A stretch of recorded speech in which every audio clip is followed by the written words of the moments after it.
आज supreme court में 40 जज हैं। अगर इन 90% के 36 जज होते हैं वहाँ पे, तो इन वर्गों के साथ ऐसे नहीं हो रहा होता जो आज जिस तरह का हो रहा है प्रशासन का रवैया। तो राहुल जी ने कह दिया, ये न्याय की बात है और हम ये करेंगे। बिहार का तो चलो आपने देखा, संगठन में बदलाव जो आ रहे हैं, लेकिन उत्तर प्रदेश में भी बदलाव आ रहे हैं। मध्य प्रदेश में भी एक अति पिछड़ा को बना दिया गया अध्यक्ष। पूरे देश में ये बदलाव जो है कांग्रेस में हो रहा है। अपनी पार्टी में कैसे दलित और पिछड़े आदिवासी की लीडरशिप क्रिएट की जाए, ये आपको टिकट वितरण में भी दिखाई देगा और कल को कांग्रेस की सरकार आएगी तो ये उसकी नीतियों में दिखाई देगा। जाति जन का मतलब यह है कि एक्सरे कर दो आप सोसाइटी का, पता लग जाए ना कि 90% जो है इस समय देश का जो दलित है, अति पिछड़ा है, इसके पास क्या धन संपत्ति है, ये कहाँ है सुप्रीम कोर्ट में, ये कहाँ है जो सेक्रेटरी होते हैं 90 जो सरकार को चलाते हैं, सीबीआई में इसका क्या है, ईडी में क्या है इसका भूमिका, इसकी क्या भागीदारी है। जो हिंदू राष्ट्र का ये गुब्बारा उछाल रहे हैं ना, वो उसी दिन फट जाएगा कि हिंदू राष्ट्र नहीं है, ये तो मनु राष्ट्र है। कांग्रेस का आरजेडी के साथ है या माले के साथ है, वो बरकरार है और वो चट्टानी एकता है इनमें, इस गठबंधन में, और बरकरार रहेगा। मनुवाद यही है कि 10% लोगों के पास सारा धन संपत्ति हो। राहुल गांधी लगातार बिहार दौरा कर रहे हैं। मेरे साथ कांग्रेस के ओबीसी के चेयरमैन अनिल जैन साहब हैं। सर, राजगीर गृह मुख्यमंत्री का गृह जिला है, कैसा रिस्पांस से खुश हैं आप लोग?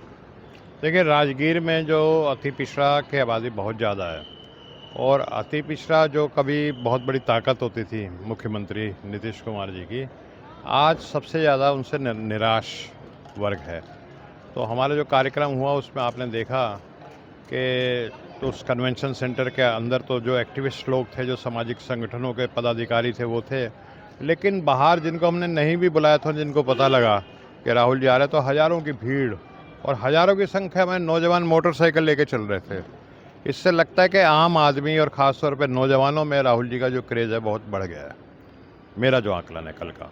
जी, क्या ये सोची समझी कैलकुलेटेड रिस्क ले रहे हैं आप लोग? क्योंकि कांग्रेस में एक बड़ा वर्ग है जो कह रहा है कि सामाजिक न्याय, जाति जनगणना, ये मुद्दे नहीं उठाने चाहिए। नहीं, देखिए ऐसा है, ये देश में संविधान बन गया और ये जो भी मुद्दे हैं ये संवैधानिक मुद्दे हैं। जो इनका विरोध करते हैं वो समझ लीजिए कि संविधान का विरोध करते हैं।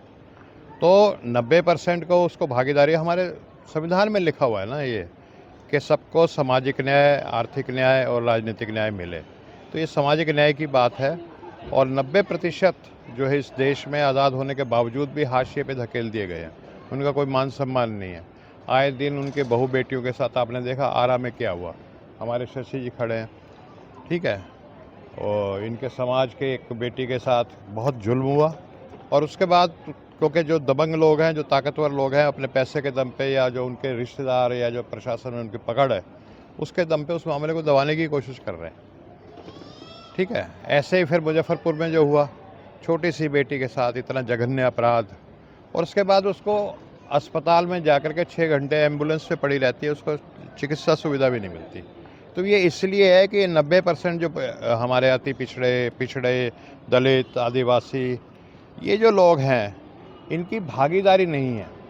आज सुप्रीम कोर्ट में 40 जज हैं। अगर इन 90% के 36 जज होते हैं वहाँ पे, तो इन वर्गों के साथ ऐसे नहीं हो रहा होता जो आज जिस तरह का हो रहा है प्रशासन का रवैया।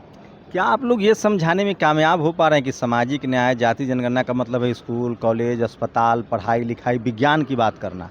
क्योंकि जब धर्म की राजनीति से जब इतर बात होगी तभी, अभी साइंस का ज़माना है, रोबोट से लड़ाइयाँ हो रही है, अभी देखिए ड्रोन अटैक हो रहे हैं, तो विज्ञान की बात करना, धर्म की राजनीति, सांप्रदायिकता की राजनीति में उलझा करके कुछ, धर्म की राजनीति क्या है, धर्म नहीं है उसमें, वो धर्म शब्द अलग है। ये राजनीति सिर्फ धर्म के नाम पे ये है कि 10% जो मनुवादी लोग हैं उनका इस देश की संपत्ति पे, धन दौलत पे, ज़मीन जायदाद पे कब्जा रहे। सारे जो ऊंचे पद हैं, जो सुप्रीम कोर्ट के, वो उनके पास रहे। जो आपकी संवैधानिक संस्थाएं हैं, सीबीआई है, ईडी है, आपका इलेक्शन कमीशन है, तो ये सारे के सारे ब्यूरोक्रेसी में आपने देखा कि 90 में से राहुल जी बताते हैं 3 ही सेक्रेटरी हैं ओबीसी के। तो ये सारी ताकत अपने पास रखने से, मनुवाद क्या है? मनुवाद यही है कि 10% लोगों के पास सारा धन संपत्ति हो, वही चल रहा है। संविधान आने के बाद थोड़ी बहुत स्थिति बेहतर हुई है, लेकिन अभी भी इस देश में मनुवाद हावी है। तो उस मनुवाद को ख़त्म करना है और जो 90% जो दलित हैं, पिछड़े हैं, आदिवासी हैं, अति पिछड़े हैं, उनको बराबर की भागीदारी सत्ता के केंद्र में, जो पावर स्ट्रक्चर है इंडिया का, जो शक्ति संरचना है, उसमें जब तक उनको भागीदारी नहीं मिलेगी हमारी बहन बेटियों के साथ ऐसा ही होता रहेगा। तो ये लेना ज़रूरी इसलिए है कि हमें अपना मान सम्मान और हक भी मिले और जो जुल्म और सितम हमारी बहन बेटियों के साथ होते हैं वो बंद हो। ये क्या बिहार के लिए आपका सामाजिक एजेंडा है या ये कांग्रेस देश भर में इस मुद्दे को सामाजिक एजेंडे को चलाएगी? कांग्रेस ने तो देखो राहुल जी ने कह दिया इसका राजनीतिक नफ़ा हो और इसका राजनीतिक नुकसान हो, ये न्याय की बात है और हम ये करेंगे। हमें इसका कोई पॉलिटिकल क्या रिपरकशंस होंगे इससे कोई लेना देना नहीं। देश भर में कांग्रेस एक राष्ट्रीय देश भर में आप देख ही रहे हैं ना, आप देख रहे हैं कि हर जगह में। आप बिहार का तो चलो आपने देखा संगठन में बदलाव जो आ रहे हैं, लेकिन उत्तर प्रदेश में भी बदलाव आ रहे हैं, मध्य प्रदेश में भी एक अति पिछड़ा को बना दिया गया अध्यक्ष। पूरे देश में ये बदलाव जो है कांग्रेस में हो रहा है और ये जो संगठन सृजन के कार्यक्रम चल रहे हैं वो ये है कि अपनी पार्टी में कैसे दलित और पिछड़े आदिवासी की लीडरशिप क्रिएट की जाए। ये एक बहुत बड़ा मुद्दा है। 26 मई को जो ओबीसी के लीडर्स ने एक बैठक भी की थी इंडिया इंटरनेशनल में। तो इस देश में, क्योंकि वो कहते हैं ना चैरिटी बिगिंस एट होम, कोई भी एक आपको काम करना है तो आप पहले अपने घर में करो फिर आप बाहर करोगे। तो आप देखेंगे तो कांग्रेस के जो संगठन है उसमें दलित पिछड़ों के धीरे धीरे बढ़ रहा है हिस्सेदारी, भागीदारी, और ये आपको टिकट वितरण में भी दिखाई देगा और कल को कांग्रेस की सरकार आएगी तो ये उसकी नीतियों में दिखाई देगा। क्या कहेंगे? कांग्रेस बीजेपी अध्यक्ष खोज रही है, कहा जा रहा है कि बीजेपी अब ओबीसी अध्यक्ष बनाने जा रही है। देखिए पहली बार बीबीसी जो है ना, आपने देखा अंग्रेजों के समय में ही राय बहादुर होते थे जो देशभक्तों के ऊपर गोलियां चलाते थे। तो संघ जो है वो ऐसे ओबीसी और वो जो नकारा दलित उनको ढूंढती है जिनको सिर्फ पद का लालच रहता है। 131 सांसद हैं जो चुन के आते हैं दलित आदिवासी। क्या वो किसी दलित एट्रोसिटी के बारे में बोलते हैं? पार्लियामेंट कभी बोलते हैं? वो कठपुतली बन के सिर्फ जो सुख सुविधा होती है एक सांसद की, नोट कमाना, उसमें लगे रहते हैं। तो वो नकली लोग हैं, वो राय बहादुर हैं। जैसे अंग्रेजों के ज़माने में राय बहादुर थे, वो वही वाले राय बहादुर हैं। वो कह रहे हैं हम पहली बार अपना ओबीसी अध्यक्ष बनाने जा रहे हैं। देखिए, इससे कोई नहीं कि आपने अध्यक्ष किसको बना दिया, उससे कोई मतलब ही नहीं है। नीतियाँ क्या हैं आपकी? असली चीज़ है नीतियाँ तो वही मनुवादी चल रही हैं। तो जब तक नीतियाँ जो हैं वो बराबरी वाली, समतावादी नहीं होंगी तब तक। जाति जनगणना को लेकर रिपोर्ट आ रही है कि 2026 से जाति जनगणना होगी, लेकिन उसमें ओबीसी की संख्या नहीं बताई जाएगी। जाति बताई जाएगी लेकिन संख्या नहीं। ये तो जुमलेबाज लोग हैं, ये कुछ समय के लिए बात को टालने के लिए और फिर सब इस चीज़ के लिए, इनसे आप उम्मीद मत कीजिए कि जाति जनगणना मतलब यह है कि एक्सरे कर दो आप सोसाइटी का, पता लग जाए ना कि 90% जो है इस समय देश का जो दलित है, अति पिछड़ा है, इसके पास क्या धन संपत्ति है, ये कहाँ है सुप्रीम कोर्ट में, ये कहाँ है जो सेक्रेटरी होते हैं 90 जो सरकार को चलाते हैं, सीबीआई में इसका क्या है, ईडी में क्या है इसका भूमिका, इसकी क्या भागीदारी है। तो ये चीज़ नहीं चाहते कि ये सामने आए, और जिस दिन ये सामने बात आएगी तो उन्हें पता लग जाएगा जो हिंदू राष्ट्र का ये गुब्बारा उछाल रहे हैं ना, वो उसी दिन फट जाएगा कि हिंदू राष्ट्र नहीं है, ये तो मनु राष्ट्र है असल में। आप देखो जो कॉरपोरेट जितना भी टॉप के 1000 कंपनियां उठा के देख लो, उसमें 90% बिल्कुल भी नहीं है, जीरो है।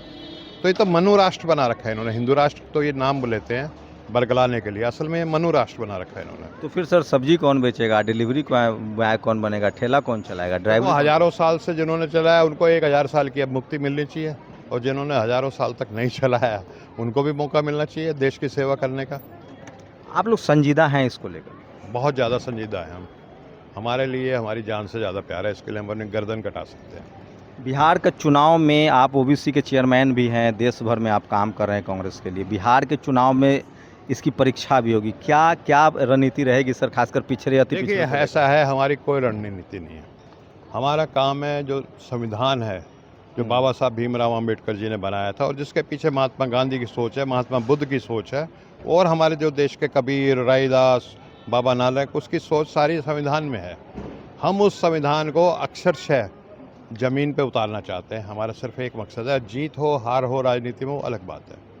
कहा जा रहा है राहुल गांधी जी महाबोधि बोध बिहार भी गए, वहाँ एक प्रोटेस्ट चल रहा है। लोग कह रहे हैं कि कम से कम 1949 का बीटी एक्ट बना है, जो आज़ादी संविधान लागू होने से पहले उसको बदला जाए। देखिए, एक पदाधिकारी न होने के नाते मैं उस पर कुछ टिप्पणी नहीं करूंगा, क्योंकि कोर्ट के अधीन है और हमें कोर्ट पे विश्वास है कि कोर्ट जो है वो न्याय करेगा। लेकिन 10 करोड़ बुद्धिस्ट हैं सर इस देश में रजिस्टर्ड। हाँ, उनको न्याय उनका न्याय मिलना चाहिए, मैं तो कहता हूँ उनको न्याय मिलना चाहिए। लेकिन ये इसका क्योंकि ये कोर्ट के विचाराधीन है, तो इस पर मैं अपनी निजी राय नहीं दूंगा, क्योंकि मैं एक पार्टी का पदाधिकारी हूँ। गठबंधन को लेकर क्या है स्टैंड सर? गठबंधन है आप लोग का? अखबार टीवी रोज कह रहा है कि गठबंधन। हाँ, वो उनकी विशफुल थिंकिंग है, वो चाहते हैं गठबंधन टूट जाए।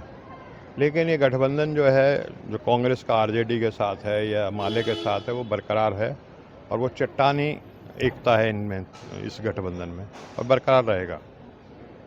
तो ये अनिल जय हिंद है, कांग्रेस के ओबीसी मोर्चा के राष्ट्रीय अध्यक्ष हैं, और लगातार राहुल गांधी ने मध्य प्रदेश की मीटिंग में भी कहा है, गुजरात में भी कहा है, और बिहार में अब चुनाव का वक्त है, चुनाव की तैयारी भी शुरू हो गई है।